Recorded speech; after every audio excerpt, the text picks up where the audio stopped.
നമ്മുടെ സമൂഹം ഇനി നേരിടാൻ പോകുന്ന വലിയൊരു പ്രശ്നമായിട്ടാണ് ഞങ്ങൾ ഇന്നിവിടെ വന്നിരിക്കുന്നത്. അതായത് നമ്മുടെ ആധുനിക സമൂഹത്തിലെ ഏറ്റവും കൂടുതൽ ഉപകരണങ്ങളിൽ ഉപയോഗിക്കുന്ന ലിഥിയം അയൺ ബാറ്ററിയുടെ റീസൈക്ലിംഗ് പ്രൊജക്ട്.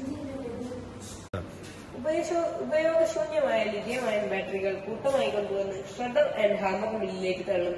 ഇവിടെ നിന്ന് ചെറിയ ചെറിയ തരികളായി പൊടിച്ചെടുത്ത് അതിനെ ഷേക്കർ ടേബിളിലേക്ക് നീക്കം ചെയ്യുന്നു.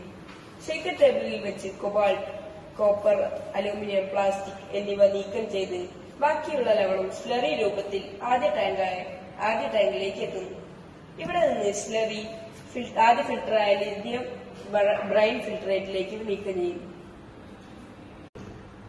ലിഥിയം ബ്രൈൻ ഫിൽട്ടറേറ്റ് ഹീറ്റർ ടാങ്ക് സിസ്റ്റത്തിലേക്ക് എത്തുന്നു. അവിടെ വെച്ച് ഇവാപറേറ്ററിന്റെ സഹായത്തോടെ അതിലെ വെള്ളമെല്ലാം വലിച്ചെടുത്ത ശേഷം അതിനെ അടുത്ത ടാങ്കിലേക്ക് മാറ്റുന്നു.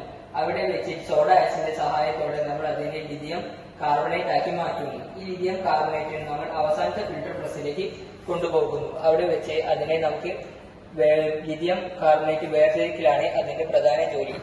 അതുകൊണ്ട് നമുക്ക് പ്രൊഡക്റ്റായി നമുക്ക് ലഭിക്കുന്നത് സോളിഡ് ലിഥിയം കാർബണേറ്റും ബൈ പ്രൊഡക്റ്റായി ലഭിക്കുന്നത് ലിക്വിഫൈഡ് ആയിട്ടുള്ള ലിഥിയം കാർബണേറ്റുമാണ്.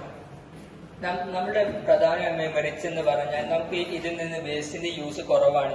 നമുക്ക് മണ്ണിലേക്ക് തള്ളേണ്ട വേസ്റ്റിന്റെ യൂസ് കുറവാണ്. ഷേക്കർ ടേബിളിൽ വെച്ച് നമുക്ക് ലഭിക്കുന്ന അലൂമിനിയം, കോപ്പർ, കൊബാൾട്ട് വീണ്ടും നമുക്ക് ഉപയോഗിക്കാൻ സാധിക്കും.